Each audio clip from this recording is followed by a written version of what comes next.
Bonjour, c'est Jean-François Paul de SPIMED AI. J'interviens aujourd'hui pour les startups à l'école. Donc, je suis radiologue, je travaille à l'Institut Montsouris et donc je suis un radiologue spécialisé en imagerie cardiaque. Donc, je fais notamment du scanner, comme vous pouvez le voir ici, et de l'IRM du cœur.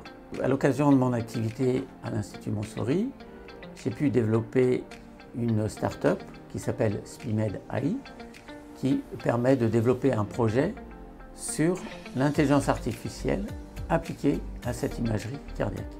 L'intelligence artificielle est extrêmement utilisée dans le domaine de la médecine, dans de nombreux domaines. On entraîne l'intelligence artificielle en lui montrant des images et on lui dit ce que c'est. Par exemple, là, on va dire qu'il y a une lésion au niveau d'une artère. Là, on va dire que c'est normal, ou là, on va dire que c'est autre chose, par exemple. Et à force, la machine, par des méthodes informatiques et statistiques, va être capable de simuler la vision du radiologue. Sur une image, il ne sera pas capable de reconnaître ce qui est normal ou ce qui n'est pas normal. Par contre, sur des milliers d'images, c'est ce qu'on appelle l'entraînement, on va entraîner la machine à reconnaître des images.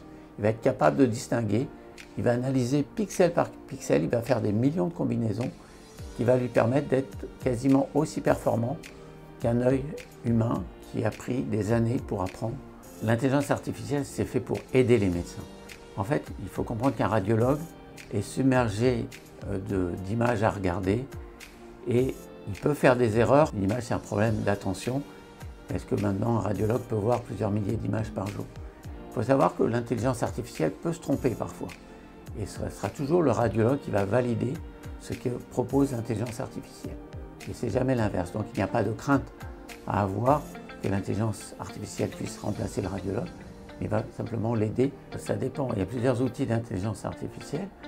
On peut l'aider pour de la détection, et c'est simplement de l'aide à la détection. C'est comme si vous aviez un deuxième observateur qui était à côté de vous. C'est comme si vous travailliez à deux radiologues. Il y en a un qui n'est jamais fatigué, qui peut se tromper comme vous, mais en confrontant votre avis, et c'est vous, toujours le radiologue qui aura le dernier mot, vous serez plus performant. Donc c'est plutôt de l'aide au diagnostic. C'est toujours le radiologue qui est responsable, qui signe un compte-rendu. L'intelligence artificielle, bien évidemment, ne signe aucun compte-rendu. Les données traitées par l'intelligence artificielle sont toujours de façon anonyme. Quand on entraîne une intelligence artificielle, quand on l'utilise, on s'arrange pour cacher le nom des patients. Donc, un patient ne peut pas être reconnu. La récolte, c'est tout simplement les cas que l'on peut voir tous les jours, que l'on va sélectionner en raison de leur pertinence, que l'on va collectionner, que l'on va labelliser. On va lancer un protocole, donc un patient qui a des douleurs dans la poitrine, et on veut savoir si c'est un problème de rétrécissement coronaire. Le logiciel va sélectionner les images pertinentes, il va tourner autour de chacune des trois artères principales qui vascularisent le cœur. Donc là, apparaît en vert, le résultat, ça veut dire que l'examen est considéré comme normal. Donc vous voyez, la machine a trouvé que l'examen était normal, donc c'est un examen qu'il faudra que je vérifie pour savoir si la machine n'est pas trompée, mais ne s'est pas trompée, mais je sais que dans 96% des cas, voire plus, il ne se trompe pas. En revanche, il y a des cas où c'est moins favorable, donc où le résultat sort rouge. Donc là, on va regarder. Et donc, dans ce cas-là, on demande au patient d'attendre le temps que le radiologue vérifie.